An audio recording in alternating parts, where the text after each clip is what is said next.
Happy Sabbath, Northside. Isn't it good to be in the house of the Lord today, where we have come to worship Him?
Father in heaven, we want to thank you for your love and your goodness. Thank you for bringing us here safely, Lord. We ask you, Lord, to hasten the footsteps of those who are on their way. And we ask you, Father, to help us that as we go through our lesson study this morning, that we will learn, and whatever we learn, we will put into practice so that we can be better stewards in your court. In Jesus' name. Amen. Amen. Amen. Thank you.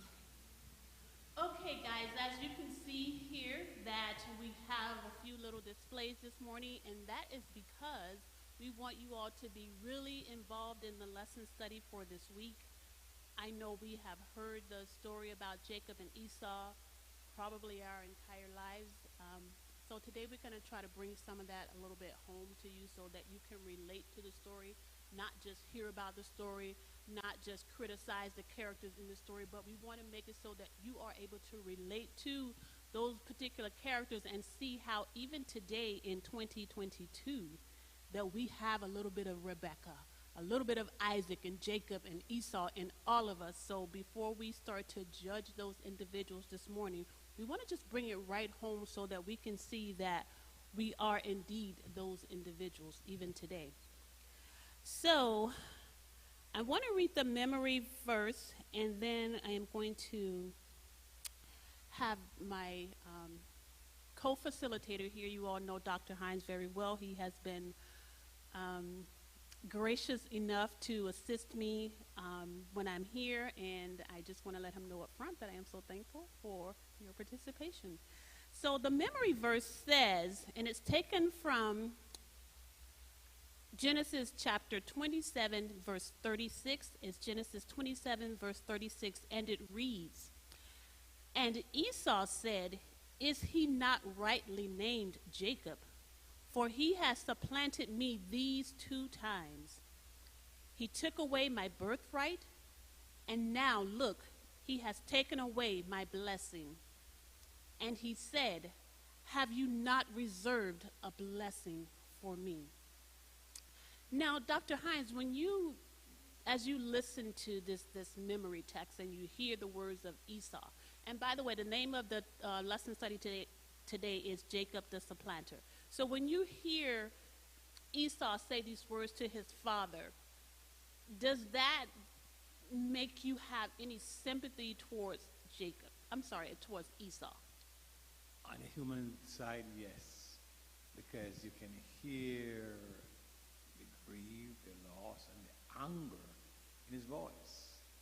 It's as if he were left with nothing, and as such, he was begging for his father to pass on blessing on him.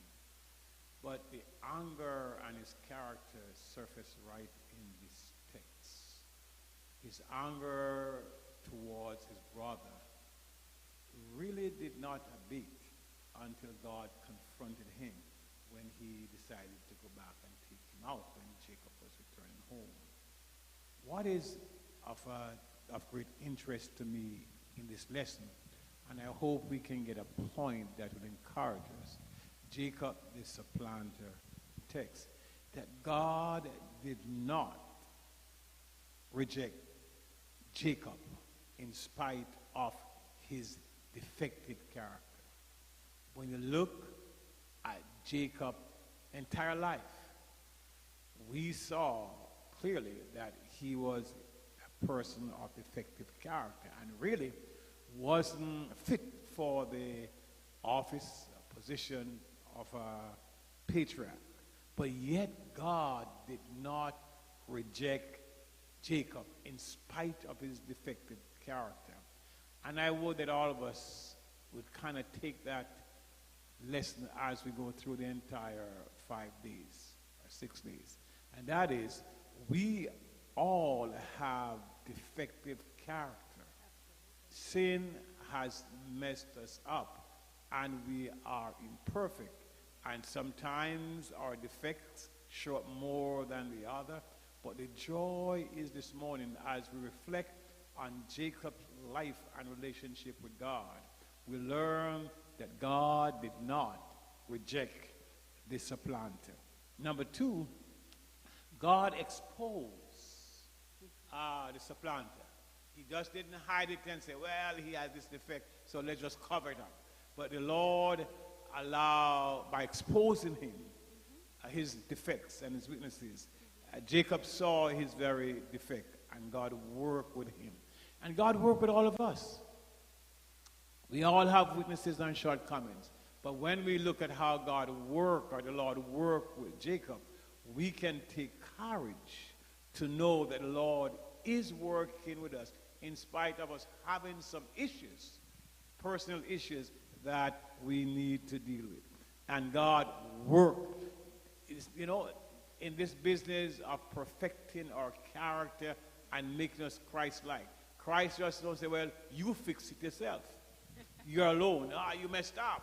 But what Christ does, he works with us. And this is what we need to learn from this lesson, that when we all have messed up character, that we are not left alone to perfect it or to get it right. But God worked with us to get it right. And when we examine all of Jacob's encounter with God, we can see that God was working, exposing him, at the same time working with him to build up a perfect character. So we should be able to see God's power, blessings, and patience with us in spite of our weaknesses. All right. So we are going to take you guys on a journey, and I hope that you all are ready to participate, because we see here where we know that God made this promise to Abraham, right, that Isaac was going to be the seed through which all of the descendants of the earth is going to be blessed, right? And we know that something very, very important is going to happen through Isaac and all of Isaac's descendants. So if we turn over to Sunday's lesson, it's talking about Jacob and Esau. So these were the first two sons of Isaac, Jacob and Esau. And we see here that these two individuals were at odds even at the birth of both of them, so one would think. And so if we read Genesis chapter 25, verses 21 through 34, we get a chance to take a glimpse at the personalities of these two brothers, these two twins. And we're going to take a pause, and I want you guys to participate in this part. And we're going to talk about the differences between Esau and Jacob. And I want you guys to give me some characteristics of the two. And I'm just going to write them up here so that all of us can see. And for those that are online watching us, that they can see those as well. So let's talk about Esau. What kind of man was Esau?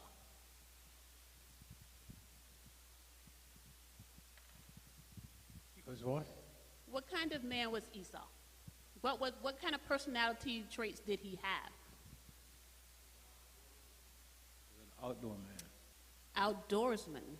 Okay. I don't know how good you guys are going to be able to see this.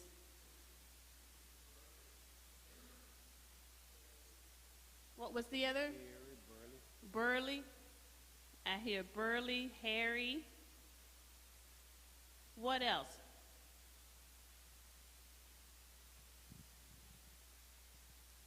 What else can we think about Esau? I heard they said he was strong. What was that? Fear? Fierce? Okay. What about strong-headed, strong-willed?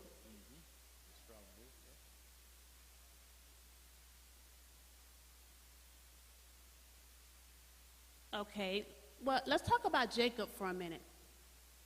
What kind of man or what kind of characteristics, traits did Jacob have?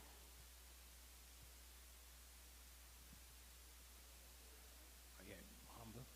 Jacob was, okay, so you said he was humble. What else? Soft-spoken? But he said soft-spoken.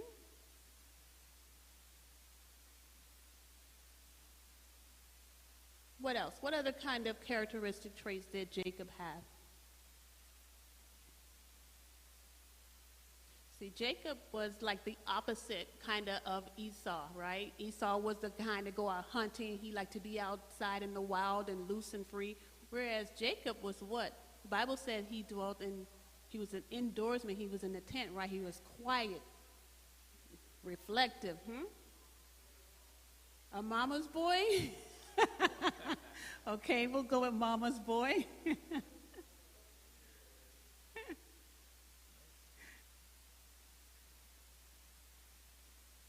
Okay, we're going to say he was a thinker.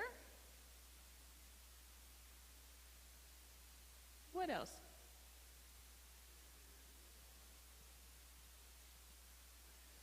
So he was what, honest?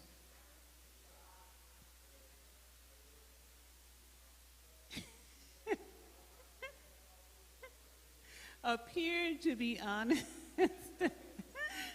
So it's a little fake, right?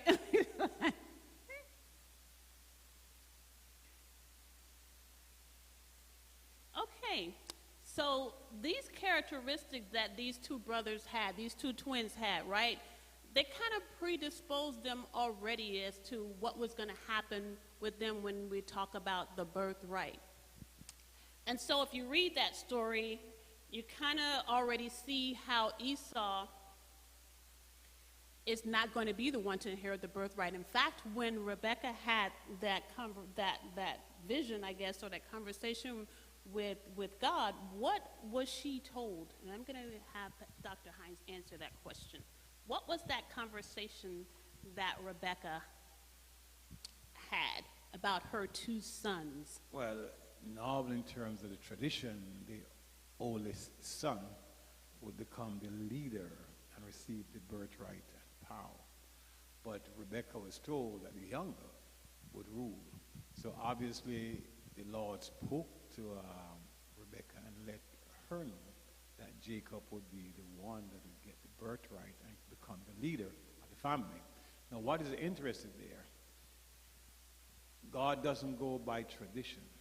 Absolutely. When he looked at the character, and as we Right. examine the character of Jacob and Esau, when we look at the spiritual life, Jacob, as you said, was a mama's boy, but he had a spiritual inclination. He was committed to follow the gods of his family, God of Abraham, right? God of Right. Isaac. But now Esau decided that he'd take on the people, the citizens of the Canaanites, and he married and he lived a life contrary to what God's leader should be. So yes, God overruled the tradition, and he saw in Jacob the character that he could use. Again, in spite of Jacob's defective character, God was able to work with him to perfect him in order for him to become the true leader of the children of Israel, the patriarch. So yes, there's a difference there in terms of birth, but God overruled. Absolutely. So as we can see, we know good and well God did not follow the traditions of that time, because Abraham was not the firstborn, right? Isaac was not the firstborn.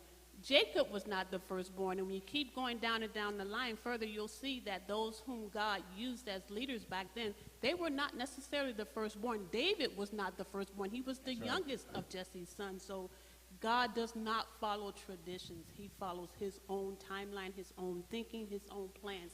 That's what God does. It's a little bit amazing how God or providence operate.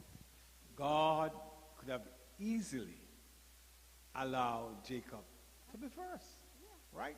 But yet still he allowed nature to play itself out, and he overrules. But at the same time, he saw defects that he knew the power of the Holy Spirit could work with. So he did not just go according to the tradition. He goes according to the character. Absolutely.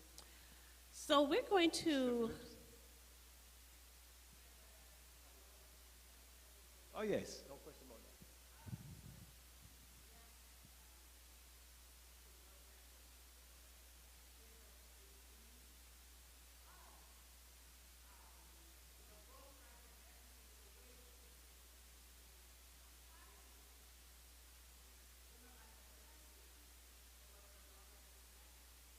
Yes.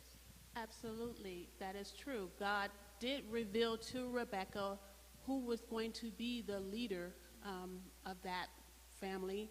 And like we do all the time, even in 2022, we sometimes want to intervene or hurry God's plans along because we don't feel like he's moving in the time frame that we want him to move in. And that is where our excitement and joy and happiness comes as God's people. That in spite of our defective character, when we look at Jacob, there was nothing good about him from our standpoint to become the patriarch of Israel. God saw the defect in him, but did not reject him because he saw something more than the defect, something that he could work with to perfect him. So in us, likewise, that's how we are. It's not because God called us, we are so healthy and strong in our spiritual lives. No, God sees something in us that he can work with. And we see ourselves as deceiver and weak, and we are always struggling. But God does not reject us because we have messed up. Man looks on the outward appearance, but God looks on the heart. And indeed, he did look on Jacob's heart, because Jacob was the one. Jacob understood. I'm sure that Rebekah and Isaac had that conversation with their sons about the birthright, right? And the blessings and all that stuff entailed. So while Esau thought nothing of it, Jacob, he understood and he wanted that, and he was ready to get that any way he had to.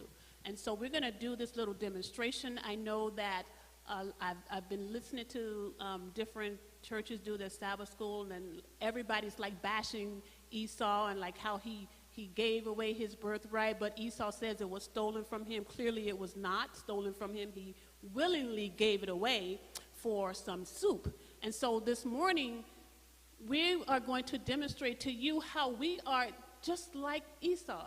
We willingly give away the blessings that God has for us for just temporal things. And so as you can see here this morning, I gave you guys a piece of paper, and I want you all to take a few moments as we discuss this lesson, write down some things that you know God will bless you, but you can't wait on that blessing. You want to kind of hurry God along and help him out so that you can receive that blessing more quickly. And so I want you guys to write that down, because we're going to put it in this pot of stew. Because remember, Esau sold, he gave away his birthright for a bowl of stew. So that must have been some pretty good stew, right? They said it was red. So we have some ingredients in here to make our stew with, and all we need is just those other little spices. We need some meat and potatoes to put in here with our stew, so that you can see what your bowl of stew, like what are you trading God for? This is what we want to end up with. But in this pot of stew, we have some corn. We have some lentils in here. You know, they probably had some lentils in here. You know, they said the stew was red, so we got some tomatoes. I don't know if they had tomatoes back then, but we have some tomatoes in there to make it red. All we need is some meat and potatoes. We got some spices over here. Probably had a little bit of pepper in there to make it taste good, some olive oil, a little bit of garlic, maybe some other kind of condiments and stuff that Joseph had in that stew. But we want the meat and potatoes. So write down something that you have wrestled with God when it said, no, God, I want to do it my way. And I want you guys to bring that to me. We're going to put it in this pot up here, a stew, so that we can understand what Esau felt like at that particular time when he was willing to give away his birthright for a bowl of stew. And before I turn over to Dr. Hines to say something about this, I just want you guys to think about how dramatic Esau must have been, right? He's like, I'm about to die. He just came from out in the field hunting. He couldn't have been about to die that badly if you're out there hunting, right? Did you not find some other things around to give you a little bit of sustenance until you got back home and could get a meal? But no, he said he was about to die, and what benefit did that birthright have for him at that time? Yes, he wanted the financial blessings of it, but at that moment, he felt like he was going to die, so the financial blessings weren't going to do him any good, and he didn't even want to have the spiritual side of it. And so Jacob saw his opportunity, and I'm going to let Pastor Hines talk about when Jacob saw that opportunity, what did he do to seize that moment? And a lot of people jump on Jacob and talk about how deceitful and how dishonest he was, but we have to remember that we are just like Jacob in 2022. Would you not have taken that opportunity to get that blessing or to get that birthright that Esau fully understood? He understood the conversations that Isaac and Rebekah had with him, so he wanted that blessing. He wanted that relationship from God, and he was willing to do whatever it took. How many of us would not have done what Jacob did? Dr. Hines. Yeah, it shows that Jacob fully understood the spiritual blessings of having the birthright. Being a homeboy, I'm sure his mother went over the years with him what the birthright would be and how it brings blessing to the person. So Jacob had a spiritual value of the birthright. He saw himself being the leader of the children that follow, and that God would communicate with him. So it was more than just the financial blessing and the power that come with the birthright, or the leadership of the birthright. But Jacob was committed to follow Jesus Christ and to be used by him. While on the other hand, Esau did not see or understand the value, the spiritual value, the leadership that would come as a result of having birthright, and his relationship with God as a result of the birthright.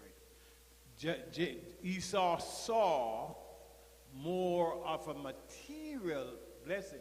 So he had no problem saying, hey, I'm hungry, I'm going to die, so let me just get something to eat and fill my belly. Why?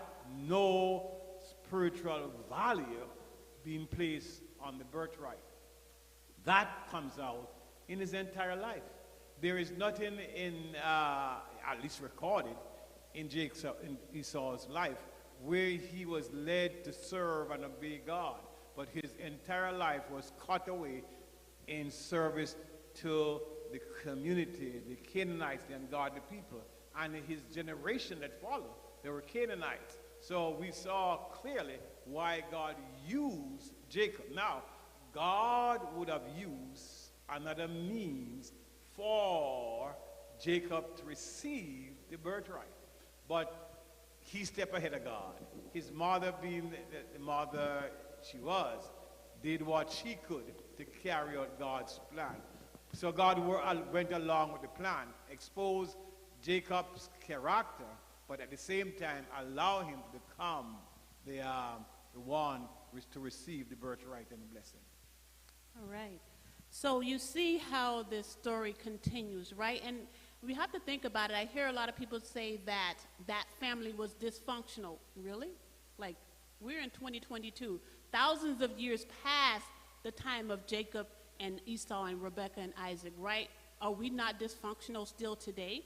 So God uses these kind of people to let us know that we are no different than those people back then, but that he loves us and he deals with us the same way. He is not looking for perfection because he just wants to get to our hearts. And if there is something in our hearts that he knows that he can work with, he will fix that defect in our character. He saw the desire in Jacob. He could fix the defect in Jacob's character about being deceitful, right? So God can work with those defects in our character. What he cannot work with is us not being willing to let him work with us.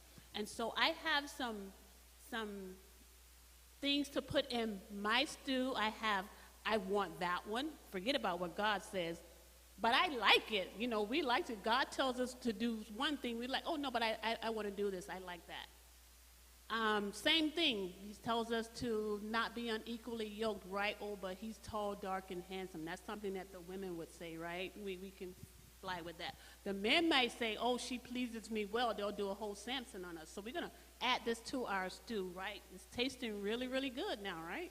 So I hope you guys are coming up with some stuff to put into our stew so that at the end of this, you all are going to see how good that stew tasted and why Esau was so willing to give it away, right? So we continue with the story. Isaac is ready to give his blessing, right? And Rebekah is there, and she's hearing that conversation that Isaac is having with Esau. Rachel, being the loving mother that she is, the one that loved Jacob so much, what did she do? She understood the prophecy. She knew that what was going to happen, right? And not giving God the opportunity to work the thing out in his own way, because we already knew it was going to go to Jacob. That was already given to her. But she wanted to hurry it along, thinking that because Isaac was going to bless Esau, that meant that then Jacob was out of the picture. Again, just like Sarah. You notice that the women, they're always just going ahead, and the men, they don't really too much, disagree. They just follow along, right? Still like that today. So she is jumping in this, pushing things further along, getting her son to play a part of something that she schemed up in her mind. And Jacob, he wanted that birthright, right? He wanted that blessing, so he didn't protest too much. He was thinking maybe that if I do this, that he would be cursed instead of getting the blessing. But the mother urged him on to do this, and we see what happened as a result of that. Dr. Hans. Yes. On Rebecca's part, she wasn't guessing like you and me as to the outcome of Jacob. God had already told her. So she was, it should be Jacob to be Esau. Should I go with the tradition? God told her. Now, she intervened because she knew what she was told. She knew what she experienced as a mother. and she did everything possible to prepare Jacob for the position. So we have, in my mind, taken a little on Rebecca's side because she was acting on what she told and wasn't trusting enough of God to say, well, let him work it out. She intervened and did everything that was humanly possible. And God worked with her plan. But at the same time, they had to suffer the consequences. Number one, she sent Jacob to her brother.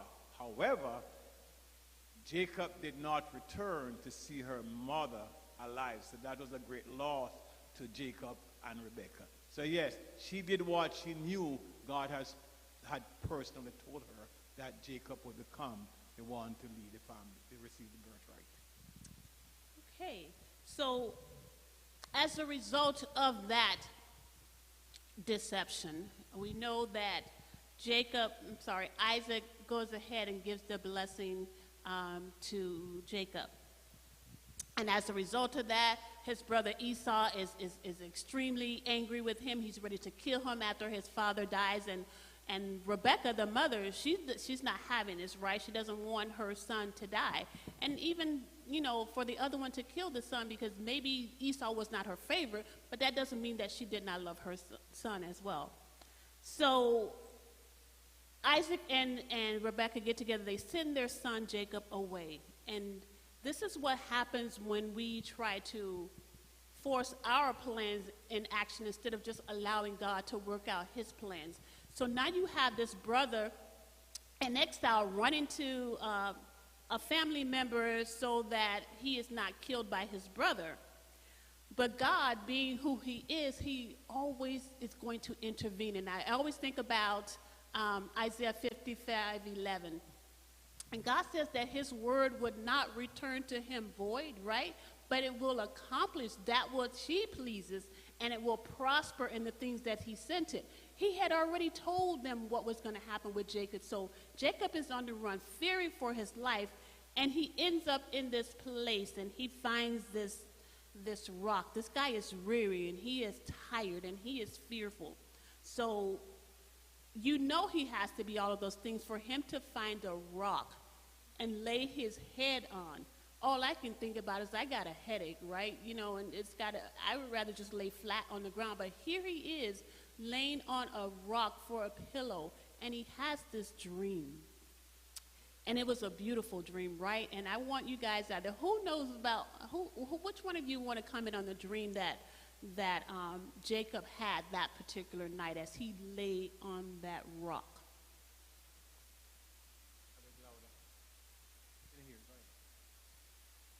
What are you saying?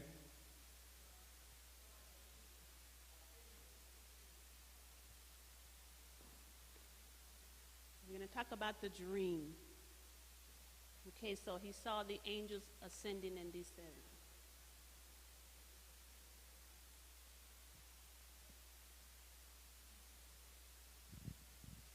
Keep going. So he had a dream and he saw the angels ascending and descending. He saw.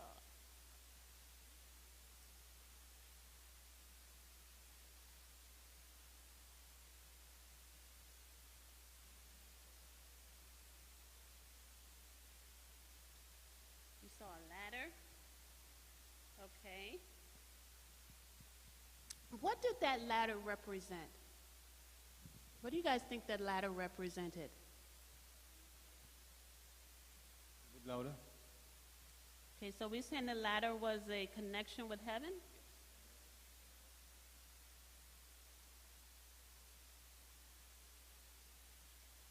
Okay, so let me ask you guys this question. So we saw that Jacob had this dream. He had a dream about this ladder where he saw angels ascending and descending. And that ladder came from heaven, so it reached down to earth and it went back to heaven, right? But then we have to think about the lesson study asked us to compare or contrast that dream that Jacob had. Well, not that dream. It's what happened after that. So actually, you know what? We're not going to talk about that right now. So we said that the ladder was a connection with heaven, right? And who was that connection, or who was that ladder? Jesus Christ. So Jesus was represented by the ladder, right? And what assurance did that give to Jacob? Like, what did God tell him in that dream? What was said to him in that dream? And if we go into... Basically that he would be with him. But while we ask what's the connection between the ladder that came from heaven to earth and Tower of Babel, there are two differences. One was... That's the next one. Oh, I'm sorry. Okay. The deceiver. I'm sorry. Next one.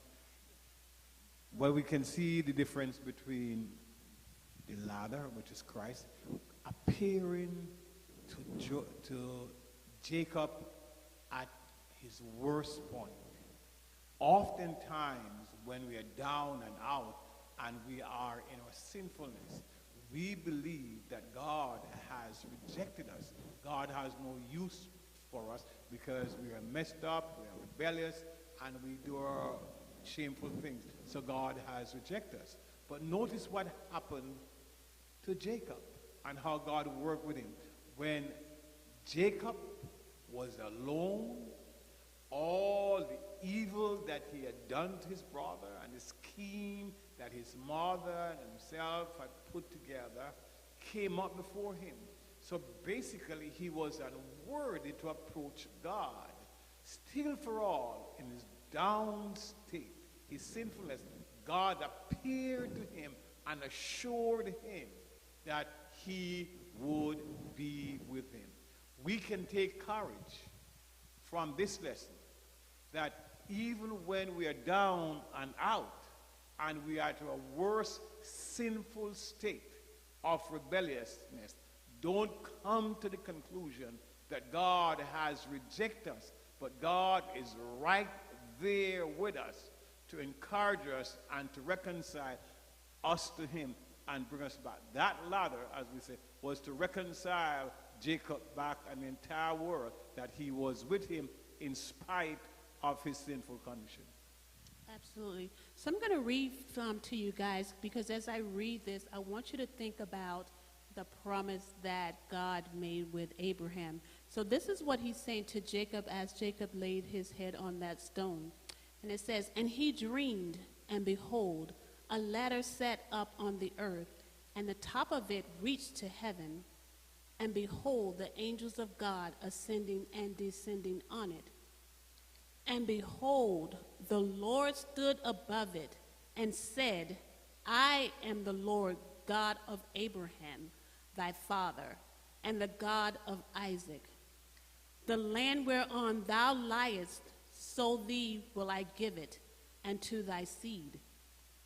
And thy seed shall be as the dust of the earth, and thou shalt be spread abroad to the west, and to the east, and to the north, and to the south. And in thee, and in thy seed, shall all the families of the earth be blessed." Now, where have you guys heard that before, right? This is what he told to Abraham, right? Isaac knew that full well. And so now we're hearing God repeat that same promise that he gave to his grandfather to him that night as he laid his head on that pillow of stone, fearful that his life was going to be taken from him, right? But God is here reconfirming the blessing that he had given to his father Abraham. Elder Harris. Can we get another mic?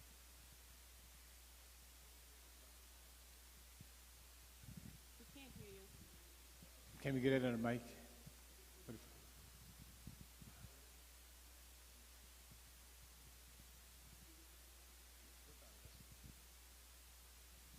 I hope you guys are working on your potatoes and your meat for the stew, so I need you to be writing.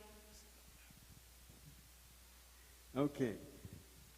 What I get from this letter is that the door was open to Jacob because he felt that everything he was done for.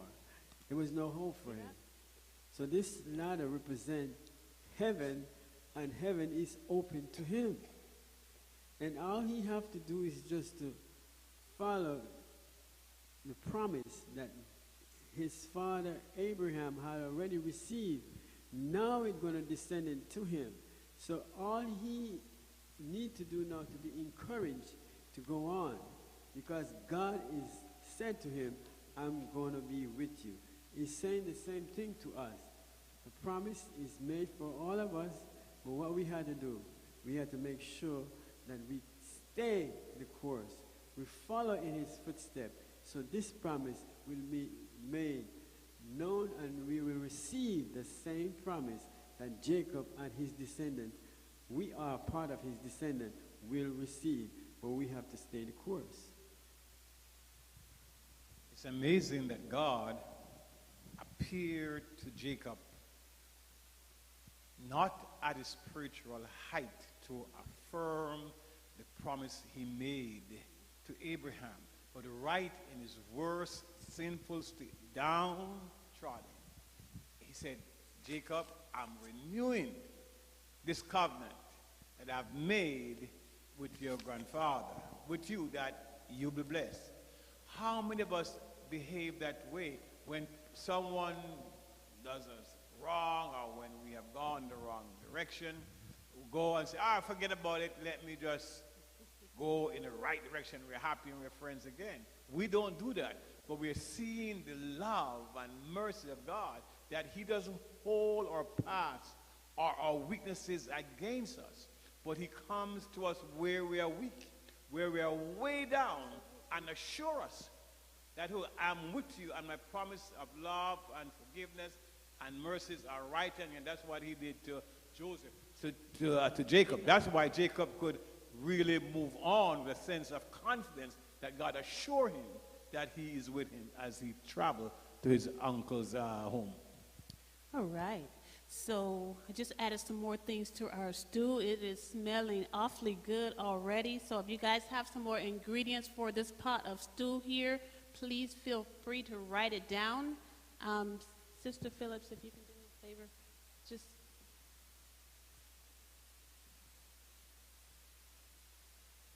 pass them out there. So we were talking about the Tower of Babel, and then we're talking about this place called Bethel. That's what Jacob called this place, after he had that visitation from God. So let's talk about the Tower of Babel and talk about this place where Jacob had this encounter. What significance or what difference do you see with these two? Here in the Tower of Babel, you had a group of people that had a certain mindset. And then here at Bethel, where Jacob had that experience, or he had that word from God, you have someone building an altar with a different mindset. So let's talk about the Tower of Babel. What mindset did these particular people have when they were building the Tower of Babel? Louder. The question is... I can't hear you. Selfish? Yes.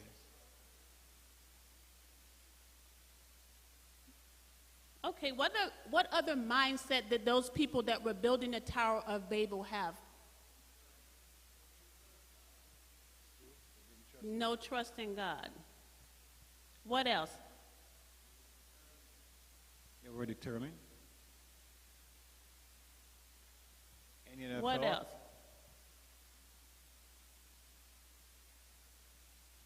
What else did they think? Like, what else did they think? And I'm looking for something that's very, very specific, this mindset that these people had. What were they trying to do? Self-reliance? I saw another hand.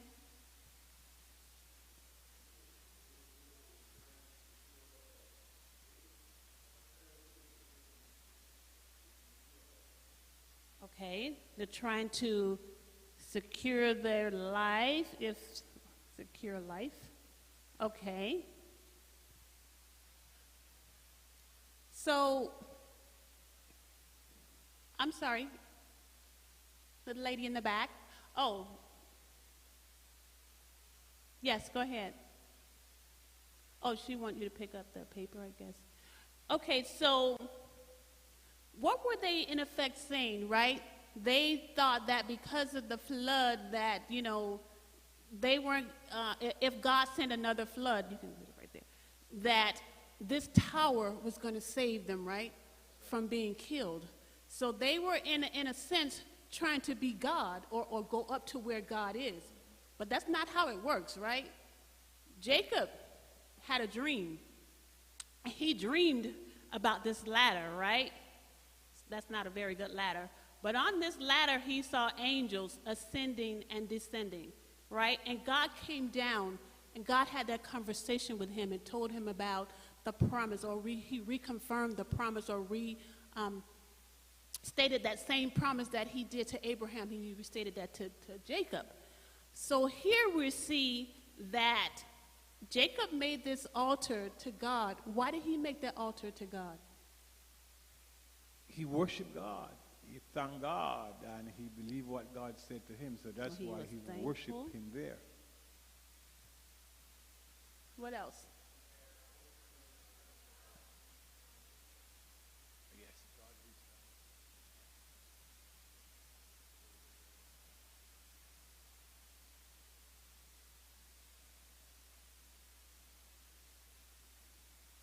out. And that's really what it's all about, right? God reaching down to man. He is showing us that he came down.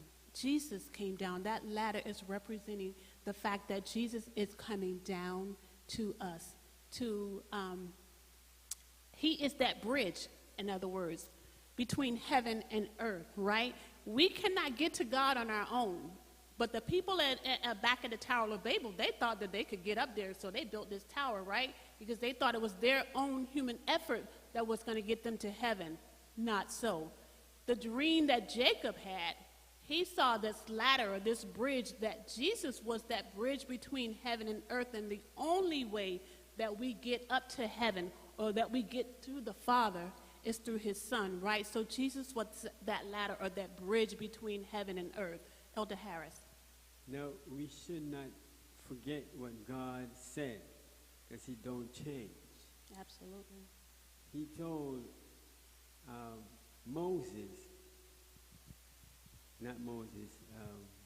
Noah, about the rainbow, that he will not make it rain fall again. Now, these guys trying to build this tower, they don't believe what God said. Says, we don't care. We're going to go up there just in case there's another flood, we'll be okay. But God is showing them what I said, that's what I said. And it's also for us to believe whatever God says, just accept it. Because we cannot trace God. We have to just follow his lead.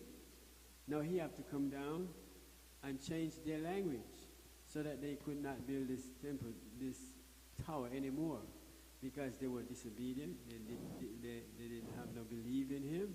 So he had to show them what they need to do and who he is. What he says, that's what he says.